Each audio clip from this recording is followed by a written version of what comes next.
Hello दोस्तों, कुछ important question लेके आया हूँ मैथ्स के में, जो आने वाले सभी एग्ज़ाम्स में, चाहे वो ग्रुप डी का हो, चाहे वो एनटीपीसी का हो, चाहे वो यूपी पुलिस का हो, चाहे वो लेखपाल का हो, किसी का भी हो, जनरल टॉपिक्स हर किसी में लगभग आ जाते हैं। तो मैं कुछ इम्पोर्टेंट क्वेश्चन लेके आया हूँ तुम्हारे लिए। आते हैं क्वेश्चन नंबर 1 पर। देखिए, क्वेश्चन पढ़िए। किसी धनराशि पर 4% वार्षिक ब्याज की दर से 2 वर्षों की साधारण और चक्रवृद्धि ब्याज का अंतर 4 है, वह धनराशि है। देखो, इस टाइप के क्वेश्चन में जो भी डिफरेंस होता है साधारण ब्याज और चक्रवृद्धि ब्याज का, उसका एक फार्मूला होता है। ठीक है, 2 फार्मूले बताऊंगा। जब 2 साल का अंतर होता है, CI, और हमेशा CI बड़ा होता है, CI और SI का डिफरेंस इक्वल टू, ये होता है PR/100 का स्क्वायर। ठीक है, ये फार्मूला होता है 2 साल के लिए, फॉर 2 ईयर। ठीक है,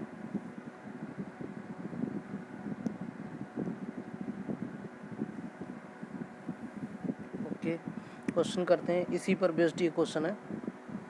ठीक है, तो हमें क्या दिया हुआ है, इसका अंतर दिया हुआ है 4 इक्वल टू 5। ठीक है, रेट हमारा कितना है, 4/100 इंटू स्क्वायर। ठीक है, तो P इक्वल टू कितना हो जाएगा, 4 इंटू 100, 2 बार ऊपर जाएगा, क्रॉस मल्टीप्लाई करेंगे, अपॉन 4 इंटू 4, 4 से 4 कट गया, 4 से 25। ठीक है, तो हमारा P इक्वल टू कितना हो जाएगा, 2500। ये हमारा आंसर हो जाएगा। ठीक है, बहुत इजी क्वेश्चन था। ठीक है, नेक्स्ट क्वेश्चन पे आते हैं। ये फार्मूला जो है बहुत इम्पोर्टेंट है, बहुत ही ज़्यादा इम्पोर्टेंट। इसको थोड़ा ध्यान से याद करें, कहीं कॉपी पे लिख लें। ठीक है, 2 साल का। ठीक है, नेक्स्ट क्वेश्चन पे आते हैं। देखिए, 2 वर्गों के क्वेश्चन पढ़िए। 2 वर्गों के परिमाप 24 सेंटीमीटर और 32 सेंटीमीटर हैं। इन वर्गों के क्षेत्रफल के योग का बराबर क्षेत्रफल का एक तीसरे वर्ग का परिमाप ज्ञात करना। मतलब कि 2 वर्ग हैं। ठीक है, वर्ग क्या होता है, वर्ग की डेफिनेशन होती है कि 4 भुजाएं होती हैं, चारों भुजाएं बराबर होती हैं, और एंगल जो होते हैं वो 90 डिग्री होते हैं। ठीक है, ठीक है, तो ये भी ए चारों साइडें बराबर होती हैं। ठीक है, तो परिमाप की क्या परिभाषा होती है, परिमाप, परि मतलब चारों ओर, माप मतलब साइड्स। ठीक है, चारों भुजाओं की माप। तो कितनी, हमारा जो परिमाप कितना हो जाएगा इसका, A plus A plus A plus A. ठीक, कितना हो गया, 4A। ठीक है, 4A। तो पहला परिमाप वर्ग है, उसका परिमाप कितना है, 24 है। मान लो हम A1 मान लेते हैं, तो 4A1 इक्वल टू हो गया 24। A1 इक्वल टू कितना हो गया, 4 छंग 24। ठीक है, सेकेंड देखिए, 32 दिया है तो 4A2 equal to 32। A2 equal to हो गया है 8, 4 8 32। ठीक है, अब क्या बोला है, इन वर्गों के क्षेत्रफल के योग के क्षेत्रफल वाले एक तीसरा, मतलब इन दोनों वर्ग हैं, इनके क्षेत्रफल का सम, मतलब ऐड करना, हमें योग निकालना है, वो तीसरा जो वर्ग है उसके क्षेत्रफल के बराबर होगा। ठीक है, फिर हमें क्या करना है, तीसरे वर्ग का क्षेत्रफल आ जाएगा, उससे हमें साइड निकालनी पड़ेगी, और साइड जो है, साइड निकालने के बाद हमें उसका परिमाप निकालना है। समझ गए ना, तो दोनों का क्षेत्रफल, और वर्ग का क्षेत्रफल क्या होता है, एरिया इक्वल टू होता है साइड का स्क्वायर।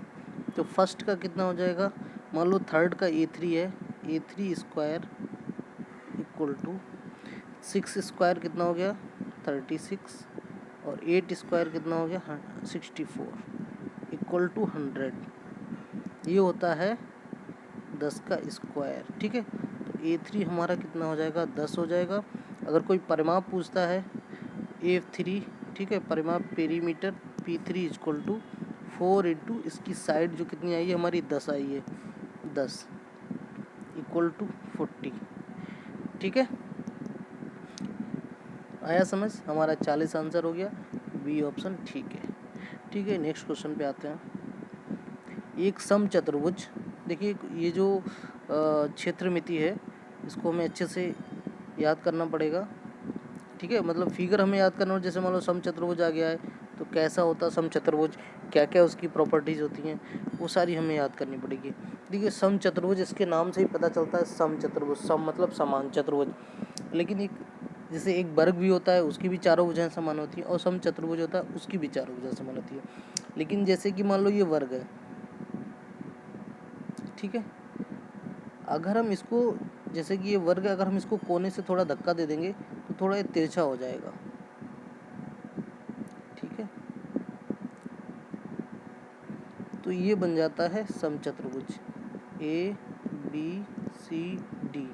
इसमें भी साइड बराबर होती हैं, इसमें भी साइड बराबर होती है। ठीक है, ए, और ये एंगल जो होता है वो 90 नहीं होता है, लेकिन इनके जो विकर्ण होते हैं, इसकी कंडीशन है कि जो विकर्ण होते हैं ये 90 डिग्री पर होते हैं समचतुर्भुज में। ठीक है, और 90 डिग्री होते हैं और ये एक दूसरे को हाफ हाफ डिवाइड करते हैं। ठीक है, तो मान लो हमने इनका इंटरसेक्शन पॉइंट, मतलब जहाँ पे ये काट रहे हैं प्रतिच्छेदन बिंदु ओ को मान लेते हैं, तो ये ट्रायंगल किस तरह का बनेगा, ए ओ और बी। ठीक है, और हाफ हाफ हो जाते हैं तो हमारा ओ ए कितना हो जाएगा 16। मान लिया हमने ये वाली 16 साइड 32 है तो 32 का आधा 16 हो गया, और ओ बी कितना हो जाएगा 12 हो जाएगा। ठीक है, और एक ट्रायंगल बन गया है वो भी 90 डिग्री का। तो राइट एंगल समकोण त्रिभुज होता है, उसकी एक पाइथागोरस प्रमेय होती है, क्योंकि हमें ए निकालना है, ए इसका कर्ण हुआ है, ये 90 डिग्री हो गया, ये बेस हो गया, ये परपेंडिकुलर हो गया, और हमें इसका कर्ण हाइपोटेनियस कर्ण निकालना पड़ेगा। तो एक मान लो ये इसकी साइड ए है, तो इसकी थ्योरम होती है कि ए स्क्वायर, सॉरी ये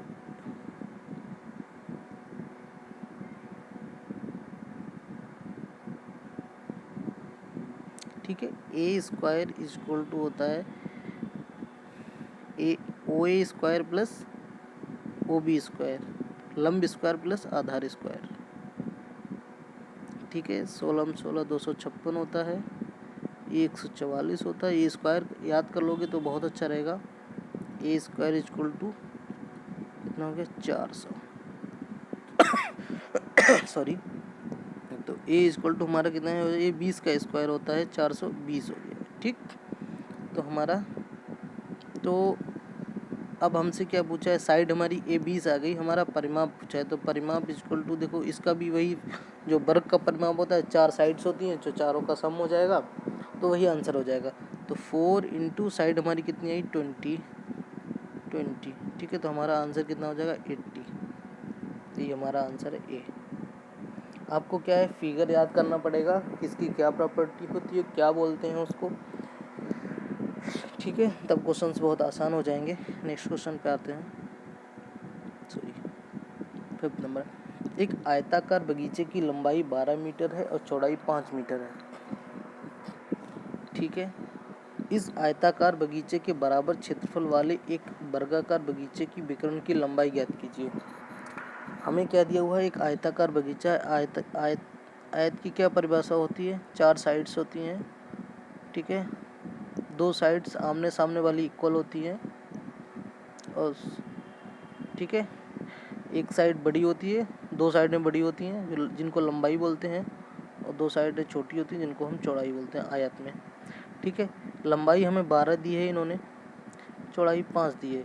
फिर इन्होंने बोला आयताकार बगीचे के बराबर क्षेत्रफल, और दूसरा ये 90 डिग्री होता है एंगल आयत में।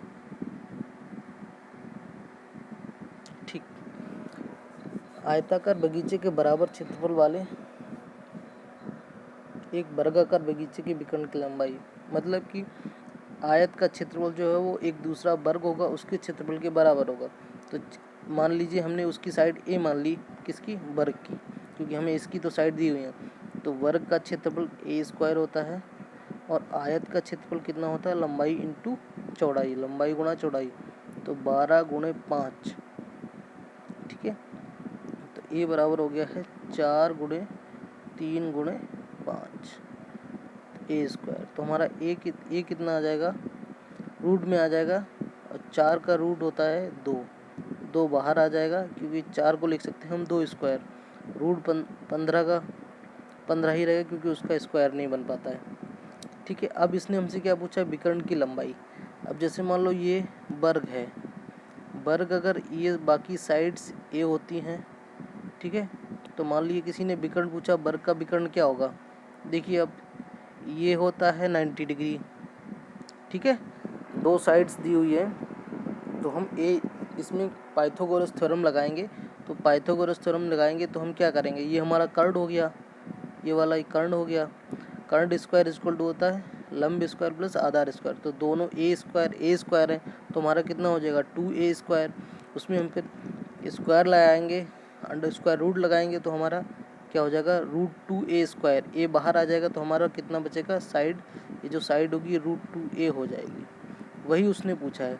तो हमारा इसका कितना विकर्ण डायगोनल हो जाएगा, साइड हमारी √2 इंटू 2 इंटू √15, ठीक है। तो हम क्या करेंगे, रूट वालों की मल्टीप्लाई कर देंगे, जो बिना रूट वाले हैं उनको बाहर ही रख लेते हैं, 2 इंटू 15 और 2 30, ये हमारा आंसर हो गया, ए ऑप्शन एकदम करेक्ट ऑप्शन, ठीक है। नेक्स्ट क्वेश्चन पर आते हैं। देखिए ये बोर्ड मास का है क्वेश्चन, ठीक है, करते हैं इसको। बोर्ड मास में कुछ तरीके होते हैं, उनको हम बताते हैं। देखो एक तो बी बोर्ड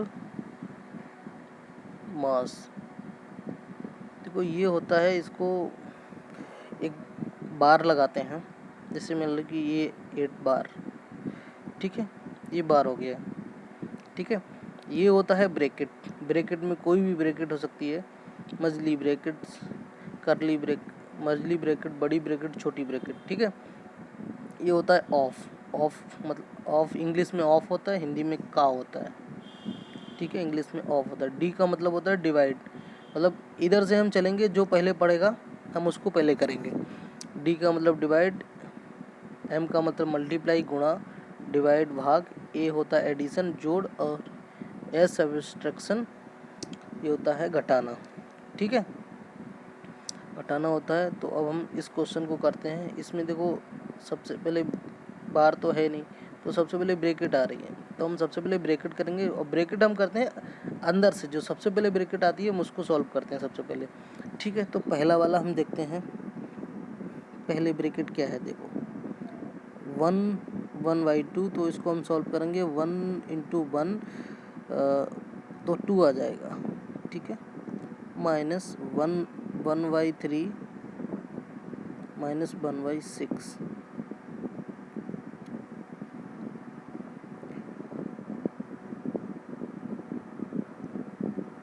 इसको हम फिर से करते हैं, 1 मिनट थोड़ा,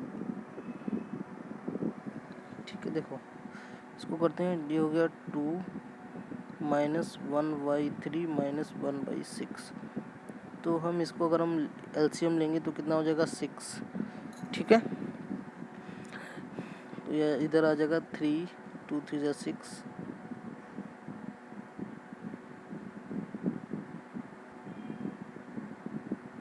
सॉरी सॉरी सॉरी,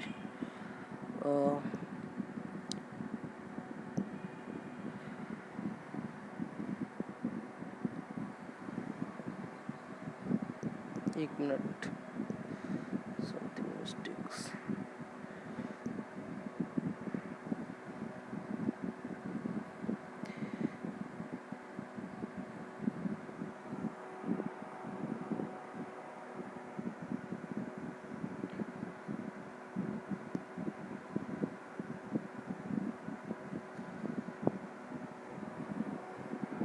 ठीक है। जो एक मिनट,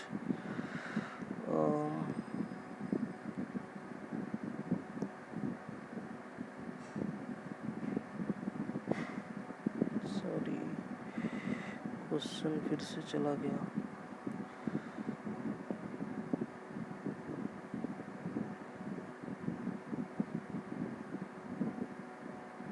ठीक है,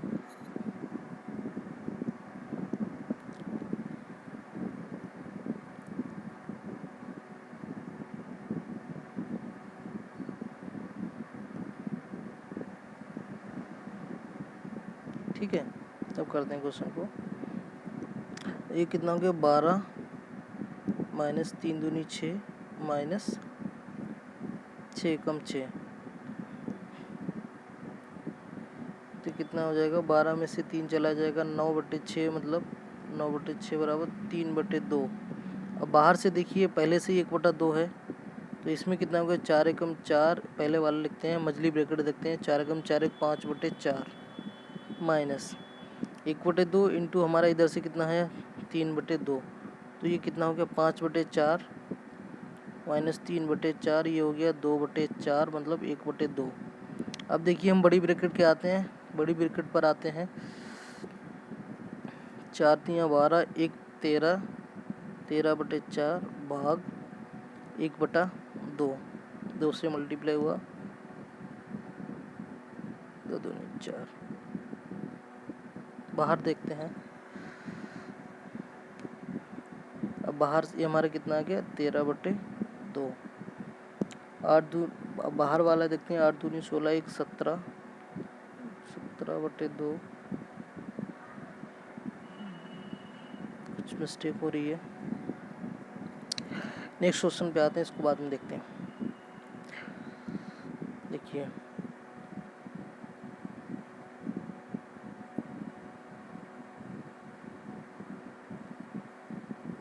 ठीक है, इस क्वेश्चन को देखते हैं, इसमें क्या लिखा हुआ है, एक समकोण समद्विबाहु त्रिभुज का क्षेत्रफल, इसकी कर्ण की का क्षेत्रफल इतनी दी। देखो एक तो समकोण त्रिभुज है, ठीक है, एक तो वो समकोण त्रिभुज है, समकोण त्रिभुज, और दूसरा है समद्विबाहु मतलब कि 2 साइड्स बराबर हैं।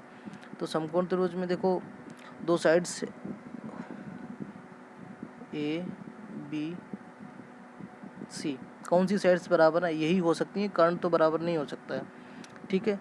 समद्विबाहु का क्षेत्रफल मान लो ये ए साइड है, ये ए साइड है, इसको मान लो बी, तो क्षेत्रफल क्या होता है, एक ट्रायंगल का क्षेत्रफल होता है 1/2 इंटू बेस इंटू लंब, आधार इंटू लंब, बराबर हो गया 800, ठीक है। ए स्क्वायर बराबर हो गया है 1600, तो ए बराबर हमारा कितना हो गया 40, क्योंकि 40 4 का स्क्वायर 16 होता है और 100 का 10 होता है, 40 हो गया, ठीक है। इन्होंने पूछा क्या है, कर्ण, तो कर्ण हमें पता है जब दोनों साइड्स बराबर होती हैं तो कर्ण बराबर हो जाता है √2 इंटू ए। कैसे लगाएंगे, B square equal to A square plus A square, तो बी स्क्वायर बराबर हो जाएगा 2a स्क्वायर,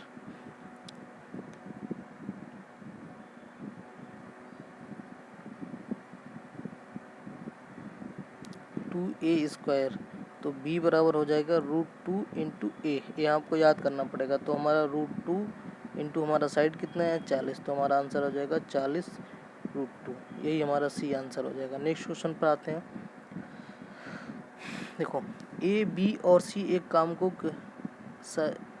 रेस 707 में पूरा करने का ठेका लेते हैं। ए और बी एक साथ मिलकर उस काम का 5/7 भाग पूरा करते हैं तथा शेष काम सी अकेले पूरा करता है। देखो जो भी पैसा होता है काम कर देता है, तो जो जितना काम करता है वो उसी रेशियो में डिवाइड होता है, उसी अनुपात में, ठीक है।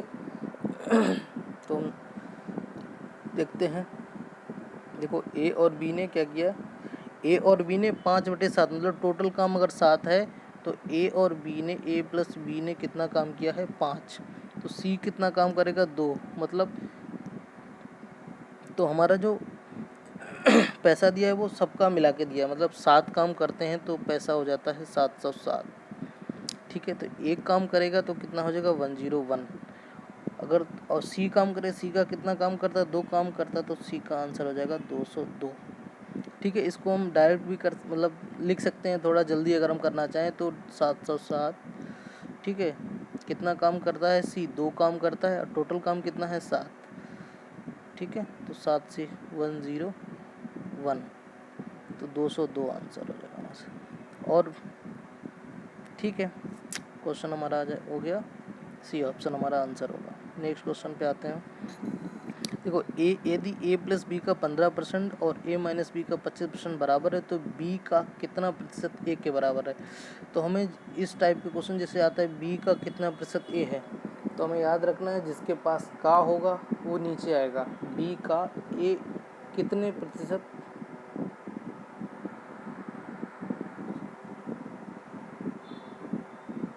बी का कितने प्रतिशत, खैर हम क्वेश्चन ए रेशियो बी निकालते हैं। देखो, A plus B 15% equal to A minus B 25%। ठीक है, हम डिवाइड करेंगे, 5 3 15, 5 25, अंदर मल्टीप्लाई करो 3a plus 3b equal to 5a minus 5b। 5b को इधर लाएंगे तो हो जाएगा 8b जुड़ जाएगा, और 3a उधर जाएगा तो माइनस हो जाएगा, 2a बचेगा। तो B Y A equal to हो गया है 2/4, 8 मतलब 1/4। हमें निकालना है ए बी का कितना प्रतिशत ए है, तो मतलब बी हमेशा नीचे रहेगा। तो A by B equal to 4/1। Percentage में निकालना है तो 100 से मल्टीप्लाई कर देंगे, तो हमारा यही आंसर हो जाएगा 400%। ठीक है, अगर यहाँ पे जैसे बी का कितना प्रतिशत, तो जो बी का आ गया ना, तो हमेशा याद रखना जिसके पास का आएगा वो हमेशा नीचे आएगा। ठीक है, नेक्स्ट क्वेश्चन पे आते हैं। यदि संख्या x अन्य संख्या y से 10% कम है और y संख्या 125 से 10% अधिक है। देखो, परसेंटेज तो पढ़ा ही होगा तो परसेंटेज में हम क्या करते हैं, जैसे मान लें कि अगर किसी ने बोला है कि कोई किसी से x% ज़्यादा है, तो हम क्या करते हैं 100, अगर हम डायरेक्ट निकालना चाहें तो उसमें क्या करते हैं 100 प्लस माइनस x अपॉन 100। अगर ज़्यादा है तो ऐड हो जाएगा और कम है तो माइनस हो जाएगा। इसी तरह हम लिखेंगे x संख्या y से 10% कम है, तो x कितना हो जाएगा y का 10% कम। 10% कम तो 100 में से 10 गया कितना, 90% आ जाएगा। ठीक है, अब देखते हैं y संख्या, y जो है वो 125 का 10% अधिक है। 10% मतलब 100 में से 10 जोड़ेंगे तो 110/100। ठीक, कट गया, इतना बचा। अब हम डायरेक्ट x पे आ जाते हैं, y की वैल्यू रख देंगे 125 गुणे 11/10 इंटू कितना हो गया 90/100। ठीक है, 0 से 0 गया। अब देखिए यूनिट डिजिट जो इकाई होता है हम उससे देख सकते हैं। हमारे पास एक तो 2 है, चलो हमें 2 मल्टीप्लाई करना ही पड़ेगा। ठीक है, क्योंकि हम 9 पंजे 45, 5 आएगा जो यूनिट में आएगा। ठीक है, कन्फर्म है, लेकिन ऑप्शन में 2 दिए हुए हैं। ठीक है, पॉइंट भी 2 दिए हैं, 2 से पहले दिया, तो हमें मल्टीप्लाई करना पड़ेगा 125 इंटू 99। ठीक है, 125 इंटू 99 आ गया है, तो 125 इंटू 99 तो सबसे आसान पड़ेगा 125 99 100। तो हम जैसे निकालेंगे 125 तो 99 दो जीरो आ जाएगा। ठीक है, -1, 99 को हम लिख सकते हैं 100 - 1। ठीक है, तो 100 का मल्टीप्लाई तो इतना आएगा, इससे करेंगे 125 अपॉन में 100 है, तो क्या होगा क्या कि हम पॉइंट लगा देंगे। ठीक है, पॉइंट यहाँ पे 1 के बाद पॉइंट आ जाएगा, तो 125 में से 1.25 कम होगा तो कितना बचेगा, 75 बचेगा। और 5 में से 4 रह गया, 4 में से 1 गया तो 3 आएगा, 123। ठीक है, 123.75, यही हमारा आंसर हो जाएगा। नेक्स्ट क्वेश्चन पर आते हैं। यदि एक संख्या 5 एक संख्या 5 से ज़्यादा है लेकिन 9 से कम है। 5 से ज़्यादा 9 से कम तो कौन कौन से होंगे? 6, 7 और 8। दूसरा कहता है कि 7 से ज़्यादा है और 11 से कम, तो कितना हो गया? 8, 9, 10। दोनों में जो कॉमन है वही हमारा आंसर हो जाएगा। ठीक है, ये आंसर है। नेक्स्ट क्वेश्चन पे आते हैं। ये किसी राशि पर 5% की वार्षिक ब्याज की दर से 2 वर्ष और 3 वर्ष का साधारण ब्याज क्रमशः कितना है? तो साधारण ब्याज का फार्मूला होता है P into R into T upon 100। यही है, ये फार्मूला था SI का। तो वो हमें दिया हुआ है। पहला देखिए कितना दिया है, P हमें निकालना है, R कितनी है? 5 दी है, T कितना टाइम 2T दिया है, अपॉन 100 इक्वल टू 100। 5 दूनी 10 में से 1 गया, तो P बराबर कितना हो गया हमारा? 10,000। सॉरी 1000 है ओनली। तो दूसरे से भी कर सकते हैं, P into 5 into 3 upon 100 equal to 150। तो 5 दिया 15 से 1500 150 गया, 10 होगा, इधर 100 था, तो P कितना हो गया? 1000। ठीक, यही हमारा आंसर दिया हुआ है डी वाला। नेक्स्ट क्वेश्चन पे आते हैं। यदि 5 प्रेक्षणों x, x+2, x+4, x+6, x+8 का माध्य 11 है तो अंतिम 3 का माध्य क्या था? माध्य का मतलब होता है समांतर माध्य। समांतर माध्य का फार्मूला होता है कि जितने भी हमारे पास प्रेक्षण दिए हैं उनका सम कर दो और सम अपॉन जितने नंबर हैं उनसे डिवाइड कर दो, तो हमारा माध्य आ जाएगा। इसको हम दो तरीके से तो कर सकते हैं। एक तो जो नॉर्मल मेथड है, नॉर्मल मेथड में हम क्या करते हैं,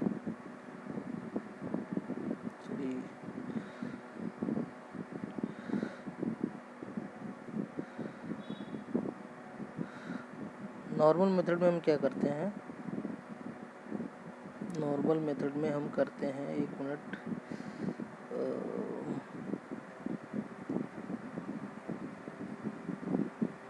देखिए नॉर्मल मेथड में हम क्या करते हैं कि सबको जोड़ दें हम, x plus x plus 2 plus x plus 4 plus x plus 6 plus x plus 8 upon कितने नंबर हैं? 5 हैं, उसकी वैल्यू कितनी है? 11। ठीक है, तो सबको जोड़ेंगे तो कितना हो जाएगा? 5x प्लस 2 और 4 6, 6 12 8 20 बटे 5 बराबर 11। तो अगर हम डिवाइड करेंगे तो x प्लस 4 इक्वल टू 11, तो x इक्वल टू 7। फिर हम क्या करें, लास्ट के 3 को जोड़ें, 4 x plus 4 x plus 6 x plus 8, उनको डिवाइड करेंगे तो कितना आएगा? वो 3x प्लस 6 4 10 और 18, 3x प्लस 18 बटे 3 हो गए अब तो x प्लस कितना हो गया? 6। तो हमारा 7 आया था, 7 प्लस 6 बराबर हो गया है 13। समझे? ऐसे कर सकते, तो 13 ही हमारा आंसर होगा। लेकिन मैं तुम्हें एक चीज़ बताना चाहूँगा कि अगर जो भी प्रेक्षण दिए हुए हैं वो AP में है, समांतर श्रेणी में है, ठीक है, उनके बीच का अंतर जो है एक दूसरे का वो बराबर ही रहता है। जैसे इसमें x प्लस 2 में 2 का अंतर है, x प्लस 2 x प्लस 4 में 2 का अंतर है, x प्लस 4 x प्लस 6 में 2 का अंतर है, x प्लस 6 और x प्लस 8 में भी 2 का अंतर है। तो हम क्या करते हैं, देखो हमारे पास दो फार्मूले होते हैं,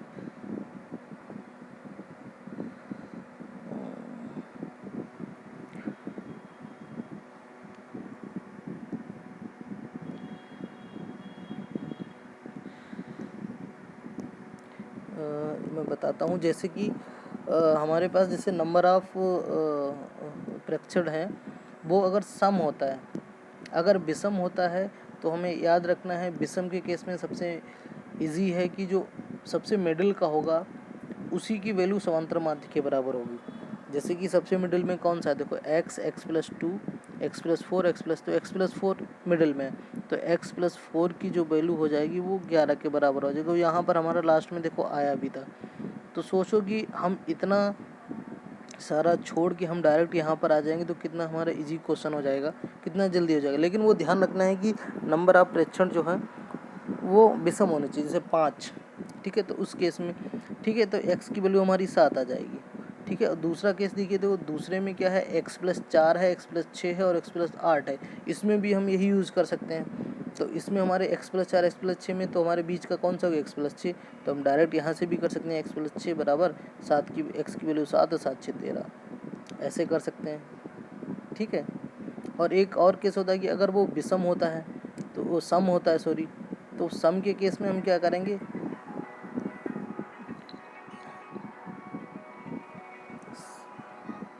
सम के केस में हम क्या करेंगे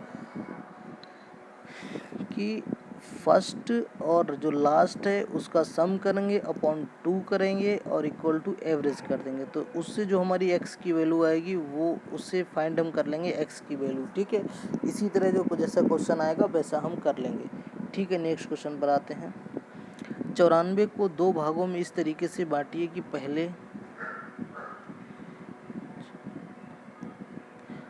पहले का 5वां भाग दूसरे के 8वें भाग का अनुपात, ठीक है। पहले 15 आगे देखते हैं। 94 को हमें 2 भागों में डिवाइड करना है, ठीक है। मान लिया एक भाग x है, दूसरा भाग y है, ठीक है। अब इन्होंने क्या बोला, पहले भाग का 5वां भाग, तो पहले का 5वां x/5 अनुपात पूछा है दूसरे के 8वें भाग का अनुपात, तो y/8 इक्वल टू 3/4 है। इसको सिंप्लीफाई करेंगे तो x इंटू 8 ऊपर पहुंच जाएगा 8 upon y into 5 equal to 3/4। तो x/y इक्वल टू कितना हो जाएगा, क्रॉस मल्टीप्लाई कर देंगे, 5 3 15/8 चौक 32,